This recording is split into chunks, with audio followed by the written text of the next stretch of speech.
Aliados de Jair Bolsonaro avaliam que o ex-presidente pode ser preso, principalmente após suas declarações sobre o indiciamento da Polícia Federal. O líder da oposição reforçou suas críticas ao judiciário e chegou a dizer que não descarta buscar refúgio em uma embaixada, caso seja alvo de ordem de prisão. A avaliação de Valdemar Costa Neto e outros integrantes do PL. Lembrando que não é nenhum sumidade em direito, né, Valdemar Costa Neto. No entanto,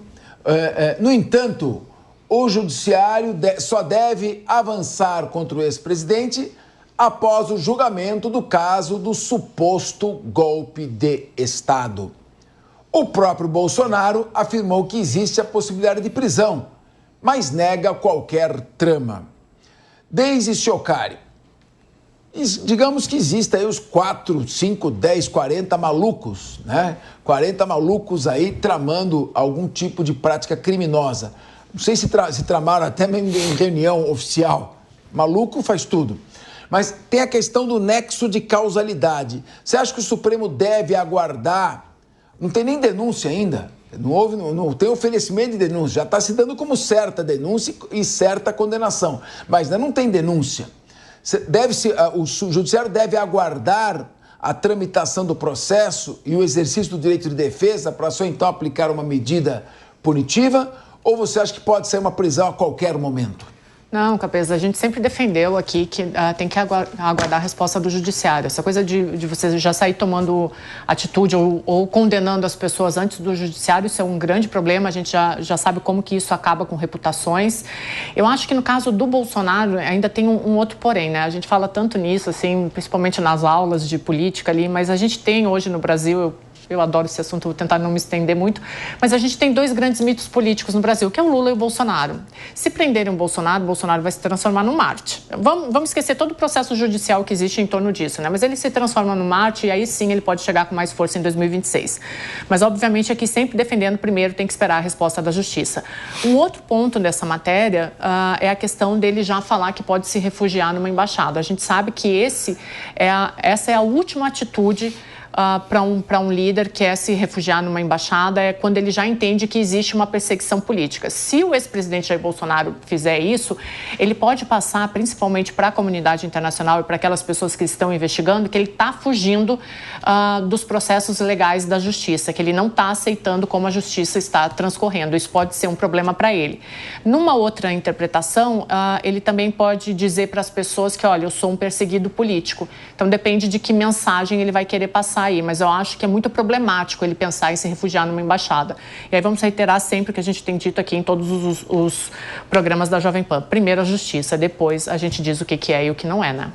Agora, João Belucci, o Instituto Paraná Pesquisas, que foi o instituto que mais acertou nas últimas eleições, mostrou surpreendentemente Jair Bolsonaro à frente do atual presidente Lula, ele com 37,6%, o Lula com 33,4%, alguma coisa assim, mais ou menos uns 4 pontos percentuais, aproximadamente isso, à frente.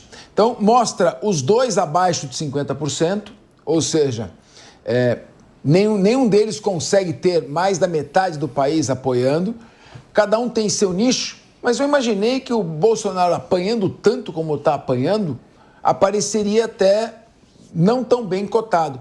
Será que está se criando um cenário em que parte da população vê o Bolsonaro como vítima e essa percepção é captada pela pesquisa? Não tenho dúvida que parte da população o vê como vítima e em algum grau, na minha visão, também o é. E nas últimas eleições municipais ele provou o grande puxador de votos que é, apesar de alguma cisânia ou outra com a questão do Pablo Marçal, enfim, com apoiar alguns candidatos não necessariamente alinhados ao que se chama de direita, ao que se chama de conservadorismo, fez algumas alianças pontuais que foram bastante questionadas, mas ele foi o grande vencedor e puxador de votos, vide o tamanho do PL, o maior tamanho do Partido Liberal em sua história, com o Valdemar, que em tese não pode falar com o Jair, né, tem uma ordem judicial ali de afastamento, mesmo com esse cenário todo, o PL saiu um grande vencedor, mais o centrão, né, o centro caçabista mais vencedor ainda, agora foi esse eixo centro direita que ganhou. Eu não descartaria também uma prisão do Jair Bolsonaro pelo contexto, pelo indiciamento, pela questão burocrática que existe em face dele, do inquérito, enfim, tentativa de golpe, como tem sido chamado, pode ser que acabe acarretando na prisão dele. Agora, o que me parece é que o establishment, deep state, como queiram chamar, tem sopesado que não seja interessante prendê-lo pela questão política.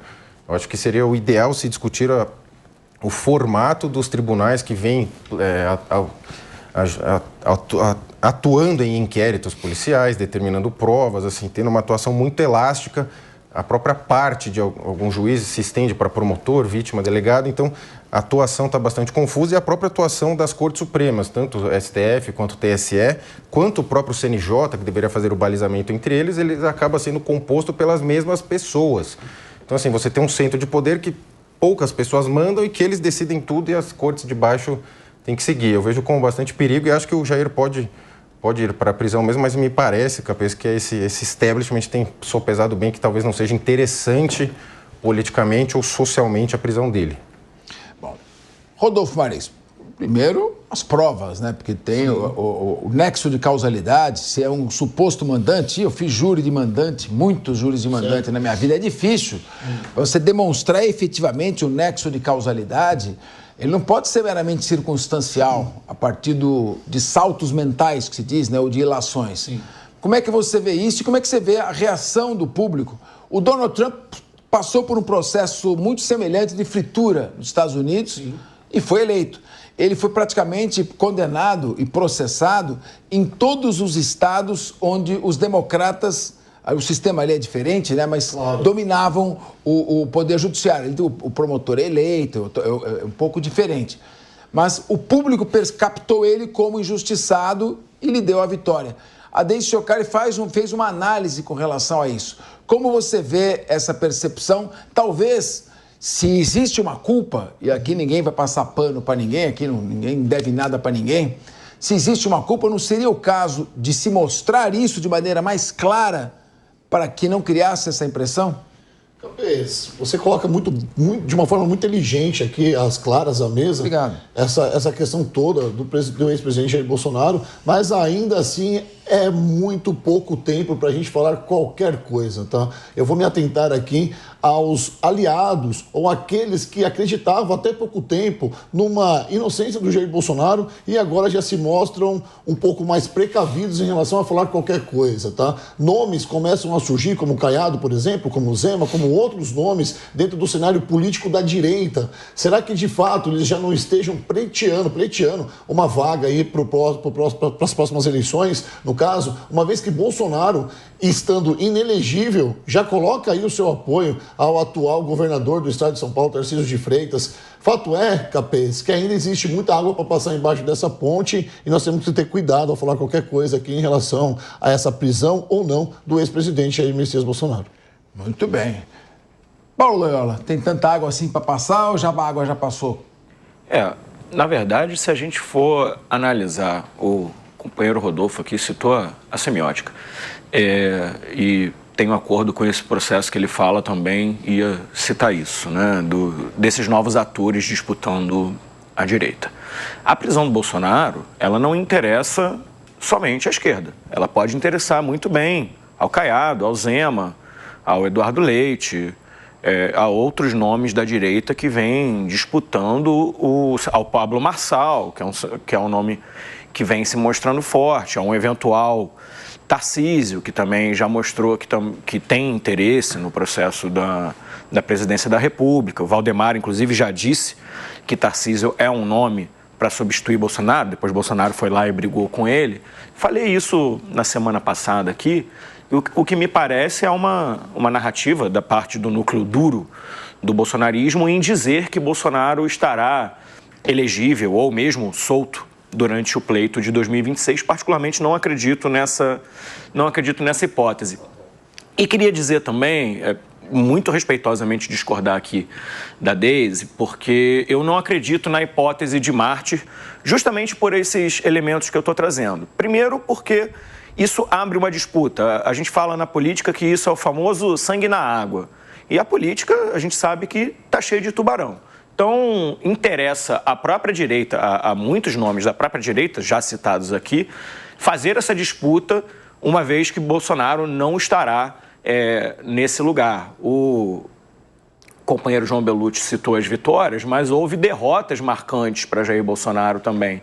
Vamos lembrar que o próprio resultado de Marçal aqui, batendo na trave em São Paulo, o resultado da capital goiana, onde Bolsonaro, inclusive, foi ver a apuração e perdeu para o governador Caiado, tiveram rusgas públicas nesse processo, eu não vejo que uma prisão vá tornar Bolsonaro mais forte, como a inelegibilidade, e essa hipótese já tinha sido aventada lá atrás, Bolsonaro vai estar inelegível, logo ele vai ficar mais forte. Não foi isso que a gente viu uma direita mais dividida, a gente viu uma direita mais fratricida, e a gente vê, na verdade, menos intenção de voto do que ele teve, por exemplo, na votação da eleição de 2022.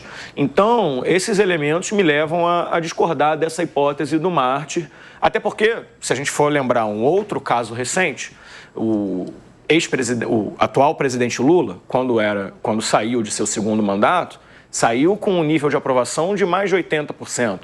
Passou por um desgaste muito grande com o governo Dilma, foi preso, e o que a gente viu a partir desse processo não foi uma melhora da imagem do Lula, não foi uma martirização do Lula. Pelo contrário, houve um... Contexto. Desculpa. Não. Desculpa. Pode falar. Não, é porque eu entendo que quando houve a prisão... E eu concordo em muitas partes do que tu falou em relação ao ex-presidente Jair Bolsonaro, mas eu entendo que o contexto da prisão do Lula, foi um contexto um pouco diferente. A gente vinha de Lava Jato, então Lula era muito associado à corrupção, então acho que não teve esse clamor popular de imediato. Mas eu não discordo totalmente da tua análise não, Paulo. É que eu acho que até para essa martirização, a direita teria que estar mais unida, como a esquerda ficou no caso da prisão do Lula. É um clamor que ela citou agora que não tem o Bolsonaro no caso. Exatamente. Então, eu de fato discordo dessa hipótese da martirização em função disso, porque você tem, por exemplo, a esquerda muito bem organizada e liderada pelo PT. À direita, você tem os republicanos, você tem os progressistas, você tem o PL, você tem o Novo, você tem até o PSDB, que não sabe muito bem o que é. Então, a gente tem e outros nomes aí sendo lançados no meio desse processo. Então, enfim, eu acho que a gente tem alguns outros elementos aí para levar em consideração. E, para cravar, eu acho que sim, ele vai ser preso. Eu acho que ele mesmo já sabe que vai ser preso e por isso que está falando de embaixada, já está pedindo anistia. Para mim, Bolsonaro já está reconhecendo a sua própria prisão. Muito bem. Entre as divergências entre Paulo Mandiná Loyola e Deise Ciocari, eu fico com as pesquisas que apontam o presidente... E a previsão da Deise, você só fala o nome dela. Pega essa. Porque não, eu vou falar por causa Deise, por causa das pesquisas que mostraram eu tô indo muito pelas pesquisas, à frente do Lula. Eu não tinha opinião se vai ser martirizado. A minha pergunta foi só porque eu fui adjetivado e ela não. Então tá. Porque só você fez uma adivinhação de prisão. Mas a martirização a martirização já ocorre. Tanto a martirização já ocorre que ele está com 37,4%, 6% e está na frente do Lula, que com todos os meios de comunicação levantando a bola do Lula, ele está mal por causa da economia, por falta do desgoverno. Mas e aí, o Bolsonaro... uma martirização, ele teria que estar maior, ele está menor do que ele esteve em 22. Ele deveria estar destruído por tudo que fizeram contra ele. Ele não está destruído, ele aparece ainda como principal player, disputando, se não tivesse inelegível, para disputar a presidência. Tem força política, ninguém aqui disse que ele estaria destruído. A discussão foi sobre se ele estaria martirizado. Ele saiu com 49% das urnas e, teoricamente, segundo a Paraná Pesquisas, não foi a única pesquisa que mostrou Bolsonaro à frente, e aí tem que entender as razões disso. Eu não quero polemizar, porque eu já tenho que chamar o outro assunto, e aqui eu sou âncora, eu não quero ficar debatendo, senão dá a impressão que eu sou parcial. Né? Mas ele não foi com 49% para o segundo turno. Os 49% foi a soma dos que não queriam Lula. Ele foi mais ou menos com o que ele tinha aí.